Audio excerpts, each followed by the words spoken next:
as a philosopher, I've been thinking about this concept of wisdom for a long time. It's a very difficult thing to think about, and in a way it has a certain unattractive feel to it. If you ask, if you say philosophy is the search for wisdom, then I think the next thing most philosophers would say is, and I hope we won't find it for a long time. Catch a fish, excitement of it, just makes your day, especially when it's a big fish. Makes you a lot happier. Just keeps me calm. What I can do by myself. Second part of your life, people have got to adopt an attitude of wisdom, and if they don't do that, then they will not be able to negotiate their mortality, basically. But doing that means finding back the opposite of wisdom, a kind of spontaneous foolishness, as we call it, which has a lot to do with the experience of childhood. Like when I'm hearing, if you lift it straight up, your fish is gone. But if you bring it in slowly, it's more better, because you catch a fish then. It's like if you're determined to catch a fish, you want to do it, but it's what people like, innit?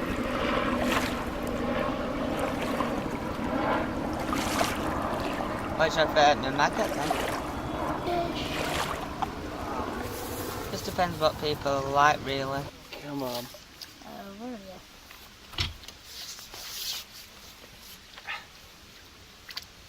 Nice. And it's just amazing. I just caught one while we're just talking about one.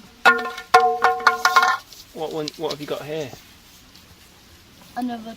Is that oat? Have you got oat yet? Yeah, 3. Really? Yep. How big are they? It's just like it's quiet and it's nice and relaxing. You can just like come here and just lie down. Like some people might come here just to fish, but some people come just to like calm down. If like they've been in an argument or whatever. But I did not sleep. I lay awake. I thought about who could help. I racked my brains for a solution.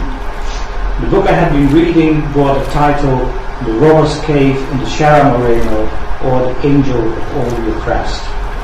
When Father had come home and fallen asleep, I climbed out of my bed, stole out of my bedroom and got dressed. Then I wrote a note. You shouldn't work your fingers to the bone. I'm going to Spain. I'm going to get him. I put this note on the table, put a piece of dry bread in my pocket, together with 2 pennies for my Skittles money, crept down the stairs, opened the door, drew another deep sobbing breath, but quietly so nobody would hear. I then went down into the marketplace with muffled steps and out along Niedergasse, the Lumbitzallee, which leads via Liechtenstein and Zypern to Spain, to the land of the noble robbers, helpless in need. What did you say about catching a shark? It was very small and I caught So where? Sheffield waters. A shark? A baby shark. In whereabouts? In Sheffield, I can't remember where I'm about 10. Wow. I might fish 30 different depths. I'll start off, I'll plummet it, and I'll start off on bottom. And then after a bit, you try 6 inches shallower, and you work your way up till you find what level fish are feeding at. And then eventually it'll go quiet, so you start moving your way back down. And you're all continue altering depth.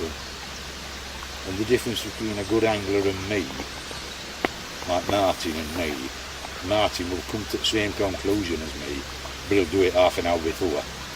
You know, I'll say, the fish, I'm fishing up in water now, I'm catching them shallow. I think I am good, because I always enjoy it. I've never ever been fishing, even when it's been a horrible, horrible weather or a horrible day, and not enjoyed it. So I think in some ways I'm quite good, but I don't catch many fish.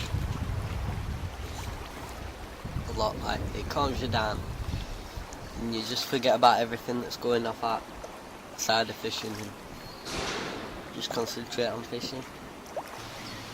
But they haven't been catching on this when we started catching again, so Obviously fish have been spawning. Yeah.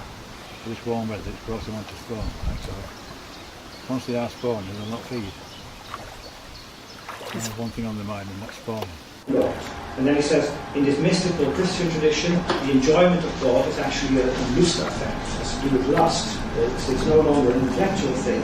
It is an experience of satisfaction and gratification. It emerged strongly in the Middle Ages, especially in the Franciscan tradition, with its primacy of love over knowledge. Bonaventura speaks of sapientia, wisdom, caritas, love, pax, peace, ecstasis, ecstasy, excessus mentalis, an excess in the mind.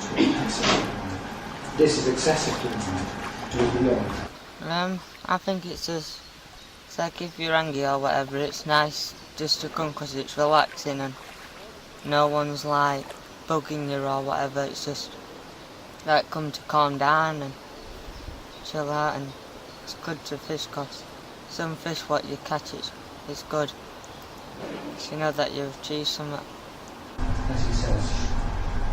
Humour safeguards hope, I think that's how I would like to say it, for what Sartre calls the esprit de sérieux, and keeps it alive. The idea, again, an essentialist idea, that moral values are out there in the world and we need to conform to them. Humour, by criticising and by putting things, making things open again, preserves us for that attitude. It's kind of Buddhist philosophy where it's like not for nothing that Sartre speaks of esprit de sérieux when he speaks about the idea that moral values that's what he's thinking about. Contemplation is kind of really strange zone that Buddhists get into. They're kind of meditating. They're just thinking about what's happening at that moment. So, but it's weird because everyone supposedly does it in different ways and for different reasons, and that's really interesting. Actually, why you got to be. The opposite of that is not acting. And he has a nice phrase there. He says, "Business is the elephant in China." The next bite. So business is careless. Why aren't together? It's good if I don't do anything together. Creeping me out, Daddy. The difference is now we can't do a lot, can't we? Put some character. All the movements that you just see. Yeah, but you're confident you plumbed it, you know that your pellet's on, you know it's at the bottom. I'd be thinking, oh, my pellet might have dropped off. Is it really at the bottom? Is it in the hole? Do I need to be doing something different and lose my confidence?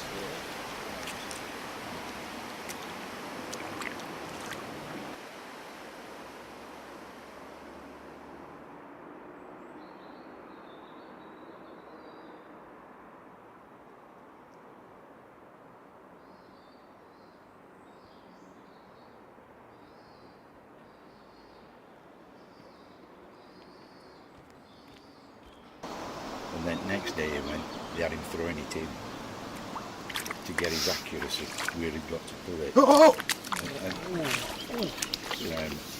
Nice rod. And that's basically Martin's apprenticeship, which I never did. I just taught myself. That's a nice little fish. It's weird. Oh, that is a nice rod. Nice rod that.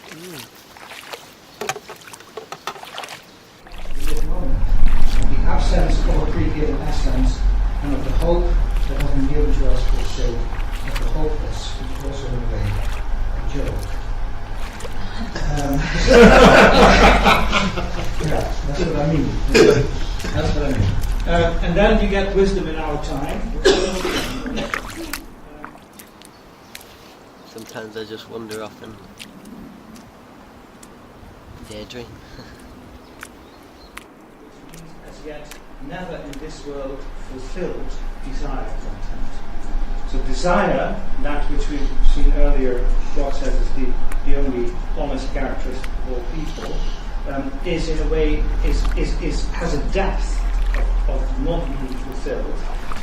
But of course for Bloch this means once capitalism will be out of the door, which is that's the background in which he is writing, wisdom suddenly comes back. And it suddenly becomes urgent again. It becomes urgent and possible again to ask, what does it mean for me and for the people I live with and for society as a whole to live our lives in accordance with a certain wisdom that we create ourselves. So it comes back